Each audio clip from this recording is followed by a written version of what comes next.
불과 며칠 전만 해도 코스피가 최고가 행진이었는데 오늘은 장중 계속해서 3,900선 내주는 모습도 나왔고 변동성을 상당히 키웠습니다. 그리고 간만에 이제 한국거래소에서 사이드카라고 이제 거래가 중지되는 사태까지 봤죠, 오늘. 그럼에도 불구하고 종가 때는 4천도 회복했고요, 코스피는. 그리고 이제 코스닥 같은 경우는 이제 900도 회복하는 모습을 보여서 그래도 조금 한숨을 좀 놓을 수 있을 것 같습니다. 그런데 또 일부에서는 이번 조정이 랠리의 끝이 아니라 숨고르기 이런 시각도 계속 나오고 있는 상황이라서 요거 지금 어떻게 해석하면 좋을지 저희가 좀 자세히 다뤄보도록 하겠습니다. 염승환 LS증권 이사님 모시고 자세한 이야기 나눠보겠습니다. 안녕하세요. 네, 안녕하세요. 안녕하세요. 네. 오늘 오전에는 정말 다들 철렁하셨을 것 같은데 이사님은 어떻게 보셨어요? 저도 이제 조정이 나오는데 너무 세게 나와가지고 하루에 지수가 5% 빠진 거는 거의 코로나 이후로 본 적이 없었던 것 같은데 좀 되게 저도 좀 당황스러웠고 사실 이제 월요일 날 조금 이제 개인 투자분들이 좀 포모가 좀 오신 거는 같더라고요. 왜냐면 월요일 날 그 4,200을 넘는데 개인 투자분들이 좀 추격 매수를 좀 하셨거든요. 그날은 한 8천억인가 9천억 사신 것 같아요. 근데 다음 날부터 이제 좀 증시가 조정이 좀 세게 나왔고, 근데 이제 미국 증시가 좀 안 좋았잖아요. 근데 사실 미국 증시에서 팔란티어나 이런 기업들의 문제는 사실 없었던 것 같은데, 미국 증시 빠진 원인을 보니까 이제 미국의 그 셧다운이 좀 일단 좀 문제가 되는 것 같아요. 그게 이제 단기 유동성이 좀 문제를 일으켜서 그래서 미국 증시는 이제 저는 매일 아침마다 시황을 쓰거든요. 이거 좀 약간 아프긴 하겠다. 예, 이거 좀 기분 안 좋다. 왜냐면 예상을 안 한 건 아니에요. 왜냐면 미국을 딱 보면 한국도 좀 그림이 좀 그려지긴 하는데 그게 좀 보이긴 했어요. 그리고 미국도 오늘 딱 그 경기 방어주만 딱 올라갔잖아요. 예, 그러니까 아니나 다를까 한국도 아침에 그대로 움직여 버리더라고요, 똑같이. 근데 이제 생각 못했던 거 설마 4천까지 깨겠냐, 이런 거 정도는 생각을 못했는데 너무 급하게 뺐고. 근데 이런 분도 있어요. 기왕 빠질 건 차라리 그냥 한 번에 확 빠졌다 가는 게 빠르지 않냐 이런 분도 있고. 근데 이제 어쨌든 조정 나오면 다 힘드시거든요. 근데 이제 고민은 그거죠. 이게 이제 아까도 말씀해 주셨잖아요. 단기 조정이냐, 아니면 이제 진짜 끝난 거냐. 요거에 대한 좀 고민은 필요한 것 같습니다. 단기 조정이라고 이제 보통 생각을 하면은 이제 어디서 사야 될까 이런 고민을 하는 거고, 이제 아니다 이거 추세가 고점 찍은 거 아니야라고 하면 이제 포지션을 줄여야 된다 이렇게 생각을 해야 되는 것이 완전 반대잖아요. 일단은 결론적으로는 어느 쪽이라고 보세요? 당연히 전자고요. 왜냐하면 이게 미국 증시 이제 빠진 이유가 단기 유동성 경색인데 이제 근본 원인은 이제 셧다운 들어가면서 이게 처음에 문제가 없었는데 이제 미국 정부도 자금이 말라갈 거 아니에요.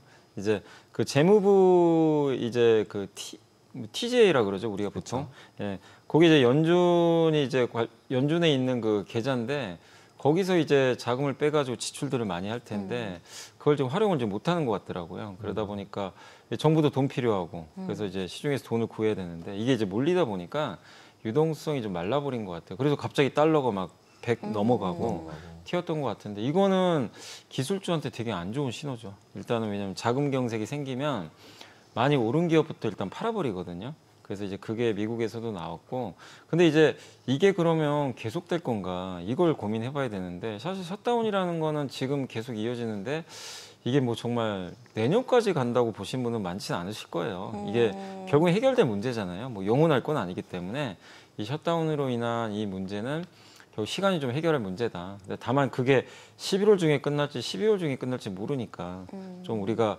당분간 좀 불편해도 이걸 받아들여야 되겠지만 이게 구조적인 문제는 아니라고 저는 보고 있기 때문에 또 12월에는 연준이 양적 긴축 끝내버리거든요. 이미 선언을 했기 때문에 그러면 유동성은 다시 돌아올 거고 이런 상황으로 좀 자금 경색 문제가 발생하면 연준도 12월에 금리 인하할 가능성은 있다고 보거든요. 근데 여전히 인하 확률이 좀 높긴 하더라고요. 그래서 FMC가 12월 9일인가 아마 10일로 알고 있는데 그때까지는 좀 힘들 수도 있어요. 시장이 막 이런 이슈들 때문에. 근데 연준이 그걸 좀 매듭을 잘 지어준다면 결국엔 시장은 또 유동성이 다시 풀리면서 정상적으로 좀 복귀할 수 있다. 그래서 일단 좀 11월은 조금 각오는 좀 해야 되는. 각오는? 네, 왜냐하면 우리가 너무 상승장에 길들여져 있었기 때문에 11월에 조금만 빠져도 아플 수 있잖아요. 지금 상황 자체가. 그러니까 그거는 좀 인내는 좀 해야 될 것 같습니다. 지금 사기에는 부담스러운 거잖아요. 신규 투자자 입장에서는 지금은 굉장히 부담스럽고 뭐 어차피 수익 뭐 30~40% 상승 있는 분들은 여기서 10% 빠져도 별로 큰 문제가 없고 근데 이제 신규 투자자가 문제잖아요. 그럼 신규 투자자는 어떻게 생각을 해야 될까요? 투자 중요한 거는 이제 그거죠. 진짜 이제 이게 단기 조정이라는 거를 본인이 먼저 인지를 해줘야 돼요. 그게 없이 들어가면은 이제 이게 왜냐면 주식 투자하다 보면 단기로 내가 이제 밀릴 때 샀는데 더 빠지는 경우도 많이 생기거든요. 그럴 때 이제 내가 거기에 대한 어떤 이제 근거가 명확하지 않으면 거기서 더 빠지는 구간에서 오히려 사야 되는데 손절하는 경우도 발생해요. 그래서 일단 기본적으로 이번 조정은 좀 구조적인 문제가 아니라고 인지를 하시고 투자를 하셨으면 좋겠고 그리고 이제 보통 코스피나 뭐 미국도 마찬가지인데 이런 초강세장에서 꼭 보통 10%씩은 빠져요. 고점 대비. 그게 우리가 대충 계산하면 3,800 나와요. 사실 오늘 아침에 한번 거의 갈 뻔했잖아요. 거의 갔다 온 네, 거예요. 근데 또 갈 수도 있어요, 사실은. 또 갈 수도 있어요? 네. 아니, 그러니까 왜냐하면 이게 바닥 따지는 게 좀 시간이 걸리니까. 근데 이제 뭐 너무 놀랄 필요는 없다는 거예요. 뭐 거의 간다고 해도 한다고 뭐 증시가 무너지는 건 아니기 때문에 되게 정상적이에요, 그게. 고점에서 10% 조정 수없이 많았습니다. 그리고 2배 간 적도 있었고 옛날에.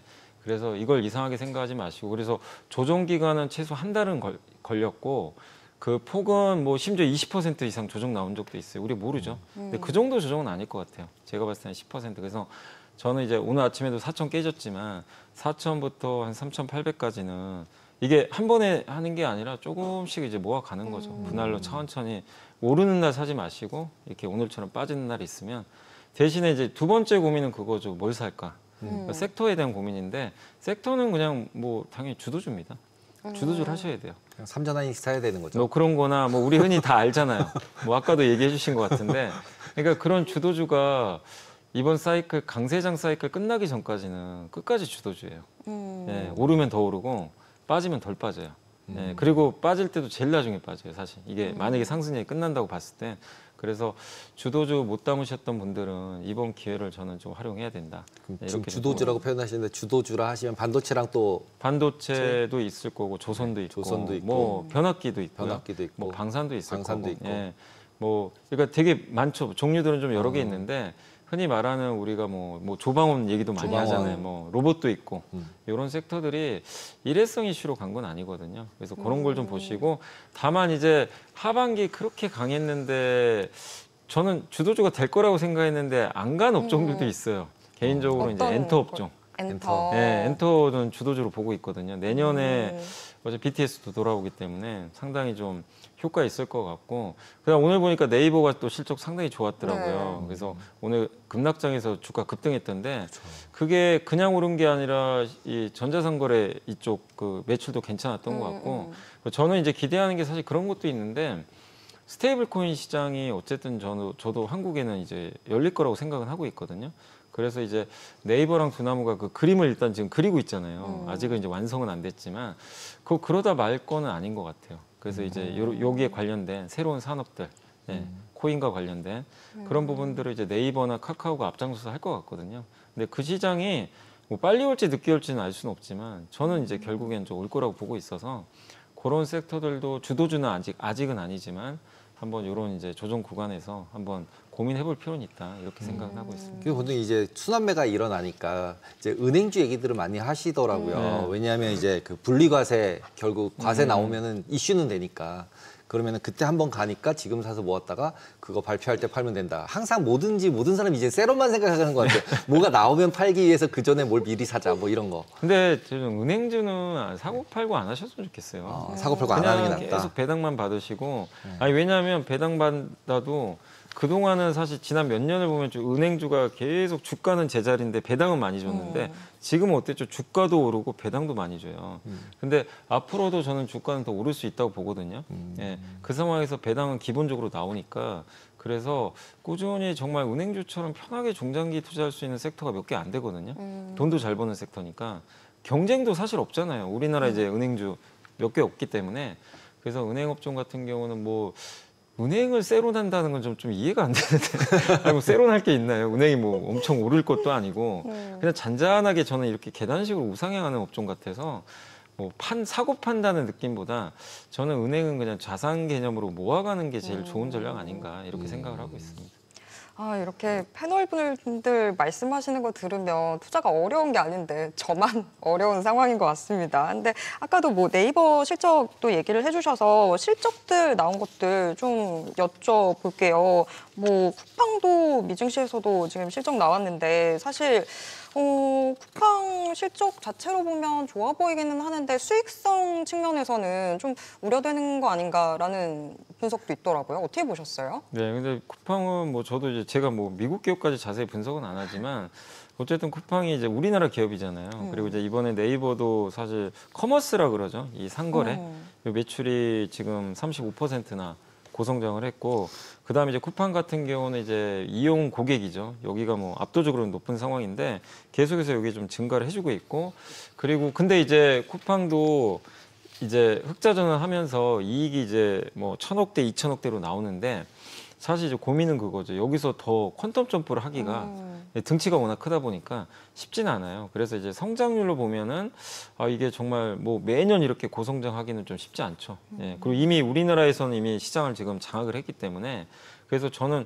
유지하는 것도 대단하다고 생각을 하고 있거든요. 그래서 지금 사실 이제 많은 커머스 기업들이 좀 힘들어졌고 사실상 네이버랑 이제 이 쿠팡이 가져가는 양강 구도는 저는 계속 좀 이어질 가능성이 높다. 이렇게 보고 있고, 또 쿠팡이 지금 추진하는 모델 자체가 아마존을 잠깐 좀 벤치마킹 하는 것 같아요. 그래서 클라우드 사업한다는 얘기도 그때 있었던 것 같고, 그리고 대만도 성과 되게 좋더라고요. 대만에도 쿠팡이 이제 이런 서비스들이 있는데 우리나라만큼 아니더라도 성장도 잘하고 있기 때문에 그래서 그런 면에서 저는 쿠팡도 우리나라 어쨌든 독점 기업 중에 하나거든요. 그래서 단기적인 뭐 부침은 있더라도 크게 뭐 이렇게 중장기적인 측면에서 뭔가 문제가 생길 만한 지금 요소는 없다.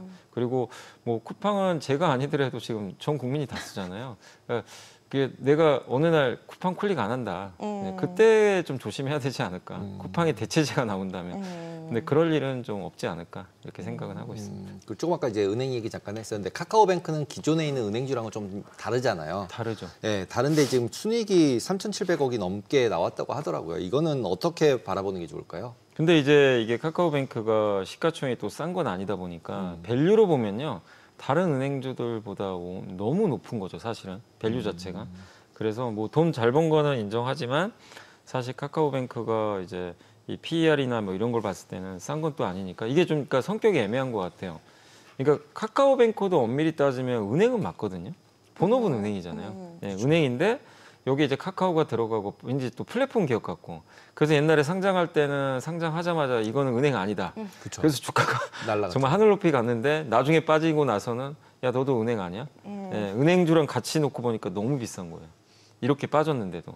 예, 이제 그러니까 결국 그걸 어떻게 평가하냐의 문제인데 어쨌든 본업은 은행이고 돈 잘 벌기 때문에 저도 괜찮다고 생각하지만 지금의 시총을 유지하려면 뭔가 플랫폼 쪽에서 뭔가 더 보여줄 필요는 있다. 그러니까 이제 카카오페이도 있고 거기에 아까 제가 스테이블 코인 얘기도 했지만 뭔가 이제 그런 좀 새로운 산업에서 성장할 수 있는 좀 뭔가를 좀 보여줘야 되는 거 아닌가. 그런 좀 고민이 있는 것 같습니다. 그렇지만 어쨌든 좀 고평가 부담은 있더라도 일단 이익 자체는 굉장히 좀 견조하게 잘 나오고 있거든요. 그런 면에서 카카오뱅크도 어쨌든 좀 견조한 주가 흐름 나오지 않을까 싶고 다만 카카오뱅크를 배당으로 투자하신 분은 없잖아요. 예, 그 매력이 없다는 게 조금 이제 좀 할인 요인 아닌가 이렇게 좀 생각을 하고 있습니다. 보통 이제 스테이블코인 계속 얘기하시는데 이제 스테이블코인 같은 경우도 한국은행이 이제 은행들한테 해줄 것 같았잖아요. 일단 시작은. 네. 그리고 카카오랑 네이버. 그러면 카카오뱅크는 은행에 붙어서 쪽에서 발행하는 스테이블 코인인가요? 아니면 카카오에 붙어서 발행하는 스테이블 근데 코인일까요? 그거는 이제 교통 정리를 해봐야 되겠죠. 자기들끼리 하겠죠. 근데 이제 어차피 카카오페이가 할 가능성이 높다고 저는 봐요. 아, 오히려 쪽이. 페이가 한다. 예, 페이가 좀 할 가능성이 있는데, 근데 같은 또 금융 계열사니까 저는 그걸 통해서 시너지 효과 낼 건 좀 되게 많다고 있다. 보거든요. 그래서 어차피 저는 우리나라에서는 네이버랑 카카오가 경쟁할 것 같아요. 이쪽 시장 자체도. 근데 네이버가 좀 앞설 수 있다고 보는 건 두나무를 만약에 가져가게 된다면. 이건 정말 게임이 좀 달라지게 되거든요. 왜냐하면 우리나라 압도적인 그 업비트 요걸 품게 되는 거니까 이게 발행해서 유통하기가 너무 좋은 구조로 가버려요. 그래서 그 부분은 카카오한테 좀 위협이 될 수도 있어요, 사실은. 그래서 모든 거는 이제 두나무랑 정말 네이버가 진짜 할 수 있는 거냐. 요게 좀 일단은 가장 일차적인 좀 관건이 될 것 같습니다. 간밤에 또 팔란티어도 급락하는 상황이었었는데 마이클 버리가 뭐 공매도 포지션 잡았다 하면서 그게 많이 부각이 됐던 것 같은데 이게 사실 다른 이슈가 없어서 유독 이 이슈가 더 크게 보였던 것 같기도 하고 이 이슈의 가치를 어느 정도로 저희가 봐야 될까요? 근데 이제 여기 팔란티어의 그 이제 CEO가 이제 바로 언급을 했더라고요. 마이클 버리를 굉장히 맹비난을 했어요. 세상에 AI랑 이제 온톨로지, 그러니까 이 팔란티어 시스템을 요새 기업들이 많이 쓰고 있잖아요. 기업 안에 넣어가지고 그걸 이제 온톨로지라고 하는데 그렇게 해서 지금 뭔가 새로운 혁신을 창조하고 있는데 여기다 웬 공매도냐? 예, 이게 말이 되는 얘기냐? 거기다 엔비디아까지 지금 같이 해버렸잖아요. 그러니까 되게 황당하다는 듯이 얘기를 했거든요. 근데 이 팔란티어 CEO도 알아요. 주주 서한도 얼마 전에 보냈는데, 그러니까 주주분들을 되게 이게 떠받쳐 주더라고요. 왜냐하면 항상 고평가 논란이 있는 기업이에요. 뭐 PER 막 400배 되니까. 예. 근데 저는 PER도 물론 중요하지만 이 회사가 그렇게 높은 가치 받는 거는 그러니까 그거죠. 지금 버는 돈에 비해서 비싼 건 맞죠. 근데 이 회사는 거의 경쟁자가 없어요, 사실상. 방산 쪽도 마찬가지고 너무나 이 온톨로지를 너무나 잘하고 있기 때문에 이 회사 제품을, 그러니까 이 소프트웨어를 쓰면 뭐 그런 표현도 했더라고요. 여기 팔란티어 CTO가 이제 물론 자화자찬일 수도 있는데 그 일반적인 회사원이 슈퍼맨이 될 수가 있대요. 초능력자가 자기네 소프트웨어를 쓰면 그만큼 이제 혁신적인 소프트웨어라고 이제 칭찬을 했는데 그런 회사를 이제 공매도를 이렇게 세게 신다고 하니까 좀 황당했던 거죠. 근데 어쨌든 안 좋을 때는 안 좋은 게 또 빌미가 돼요. 그래서 저는 뭐 마이클 버리 때문에 빠졌다고 생각은 하지 않습니다. 마이클 버리도 아시겠지만 2008년도에 그 옛날 영화에도 나와 있죠. 네. 공매도 쳤다고 빠진 게 아니라 거의 망할 뻔하다가 마지막에 이제 금융이 터져가지고 서브프라임. 네, 그것 때문에 이제 돈 번 거지. 사실 그 과정을 보면 거의 철저하게 실패했었어요. 그 중간중간 과정은 완전히 잘못 봐서. 그렇기 때문에 마이클 버리가 이렇게 공매도로 우리가 성공한 것만 기억하지 그 과정 자체는 되게 별로 또 좋지는 않았거든요. 그렇기 때문에 이걸로 그냥 이슈가 된 것뿐이다. 저는 근본적인 원인은 팔란티어는 잘못이 없어요. 네, 여전히 잘하고 있어요. 아니 숫자가 뭐 미진한 것도 그죠? 아니고 네.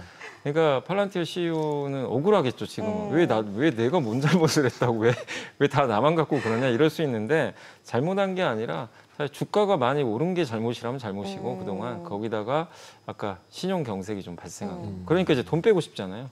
그래서 판 거 아닌가 이런 생각이 듭니다. 근데 지금 제일 좀 물음표가 자꾸 던져지는 게 그런 거죠. 팔란티어도 실적이 잘 나왔잖아요. 네. 그랬는데 8%를 마이너스를 만들고 AMD도 실적 잘 나왔는데 또 마이너스 맞아요. 만들고 예. 이게 도대체 뭐냐. 그다음에 이제 보통 이제 뭐 팩트셋이나 이런 데서도 실적 발표가 되는데 굉장히 다 예상보다 다 잘 나오고 네. 있다. 이런 레포트가 계속 나오는데도 불구하고 자꾸 주가들이 실적 잘 나오는데 빠지는데 이걸 어떻게 해석해야 돼요? 근데 이제 이거예요. 결국 미국 증시가 오르는 거는 이런 기업들의 실적은 다 잘 나오는 건 기본이에요. 안 나오면 안 돼요. 그건 안 되는 거예요. 왜냐하면 그동안 이미 주가들이 거의 반영을 다 선반영해서 했으니까. 올라왔고 또 한 가지가 유동성도 엄청 좋았잖아요. 여기 이제 연준까지 금리 인하죠. 양적 긴축 끝낸다 그러죠. 그다음 미국 정부가 돈 엄청 정부 지출 많이 했잖아요. 이런 것들. 이게 어우러지면서 이제 같이 가는 그림이 나왔고 또 AI는 뭐 미국이 주도를 하니까 여기에 이제 내러티브까지 다 합쳐져 가지고 주가가 이제 엄청 올랐는데 이게 실적이 그럼 좋다고 해서 계속 오를 수도 있겠지만 일단 유동성이 일단 단기적으로는 좀 약간 이게 막혀버린 거죠. 그러니까 이제 이 논리가 안 맞아버리는 거죠. 그래서 아무리 좋은 실적이 나와도 지금 시장 참가자들은 눈높이는 이미 높은데 뭐 실적 좋은 거는 그건 큰 문제 아니다 이제는. 뭐 그거는 우리가 모르는 것도 아니고 그래서 그걸로 더 올리긴 좀 어려운 상태에서 이게 유동성에 약간 뭔가 상처가 생기니까 빌미로 해서 파는 거 아닌가. 그래서 주가가 고평가됐다고 빠지진 않아요. 뭔가 이유는 있어야 돼요. 빠지려면. 그 이유를 이번에 어쨌든 셧다운이 장기화되면서 지금 이게 누적되면서 이 이슈가 지금 계속해서 증시를 좀 압박하고 있는 거 아닌가. 저는 그렇게 좀 생각을 하고 있습니다. 최근 제가 보는 뉴스 중에 많이 보이는 게 자꾸 이제 고용, 해고 이 네. 뉴스가 너무 많이 보이더라고요. 그래서 이게 드디어 AI발 해고가 시작된 거냐. 그러면 이제 실업률 높아지고 이러면 이제 경기 둔화 나오고 그러면 결국은 이제 연준은 금리를 내릴 거다. 이 스토리로 계속 가려고 하고 있는데 반대편에서는 이제 인플레이션 얘기하면서 뭐 안 된다고 얘기하고 있고 양쪽 중에는 어느 쪽이 더 가능성이 높다고 보세요? 근데 이게 진짜 중장기적으로는 이게 너무나 중요한 이슈죠. 왜냐하면 지금 미국에서도 고용 문제가 좀 있으니까 실제 해고도 지금 아마존이 엄청 해고했잖아요. 그게 AI 때문이냐? 사실 AI 때문인지 아닌지 명확하진 않아요. 그쵸. 일부 기업들은 AI랑 별개로 하기도 하고. 근데 그건 분명해요. AI가 영향을 주는 건 맞아요. 당연히 그건 주겠죠. 그게 일부 주고 있고. 근데 이제 AI로 영향 주는 거는 저는 악재는 아니라고 봐요. 왜냐하면 그만큼 생산성을 올릴 수 있기 때문에. 근데 문제는 뭐냐면 AI랑 무관하게 기업들이 줄이는 건 지금 미국 경기에 별로 안 좋아요. 생각보다. 좋은 건 아닙니다. 그러니까 AI는 너무 좋은데 온도차가 심하잖아요. 그래서 저번에 지방은행도 괜히 그게 리스크가 터진 게 아니라 이 중고차 대출하는 회사가 갑자기 파산해 버렸잖아요. 그러니까 취약계층이 되게 힘들거든요. 양극화. 근데 이거는 또 강세론으로 생각하면 호재인 거예요. 왜냐하면 이쪽이 안 좋으면 금리를 내려버려야 되거든요. 그러면 AI는 더 유동성 때문에 더 오를 수 있죠. 그러니까 증시에 이건 악재가 아닌 거예요. 근데 말씀하신 대로 그게 악재가 되려면 금리를 못 낮추는 환경, 인플레가 발생해야 돼요. 근데 그게 터지면 이제 못 가는 거죠, 증시는. 왜 금리 인하 못 하니까. 그래서 이제 좀 최근에 걱정되는 거는 이제 지금 미국도 그렇고 우리나라 변압기 단가 엄청 올라간 거 아시죠? 미국에 수출할 때. 공급이 안 돼요. 그러니까 지금 모든 반도체도 마찬가지예요. 공급이 안 돼요. 가격이 튑니다. 근데 이런 게 만약에 물가에 반영되기 시작하면 이제 인플레가 예상보다 높으면 이 금리 인상해 버릴 수도 있어요. 잘못하면 혹시라도. 그래서 지금 저는 제일 걱정된 게 그거예요. 지금 많은 그 미국의 빅테크 CEO들 똑같이 얘기합니다. 전기가 없다. 전기 부족하다. 전기 부족한 건 되게 섬찟한 문제예요. 이게 공급 안 되면 단가 오르죠. 인플레 발생하고. 그리고 데이터 센터도 못 만들어요. 사실상 만들면 뭐합니까? 전기가 없는데. 그래서 지금 제일 문제는 좀 전력 공급. 이걸로 인한 혹시 인플레가 혹시 발생하면 이 조정은 훨씬 길어져 버릴 수도 있어요. 우리 생각보다. 근데 저는 그 정도까지는 생각은 안 하지만 요거는 또 다른 문제가 또 발생할 수 있어서 그 점은 조금 우리가 계속 확인을 좀 할 필요는 있는 것 같습니다. 전력 문제도 좀 체크를 해봐야겠네요. 네, 오늘 말씀 여기까지 듣겠습니다. 고맙습니다. 네, 감사합니다. 감사합니다.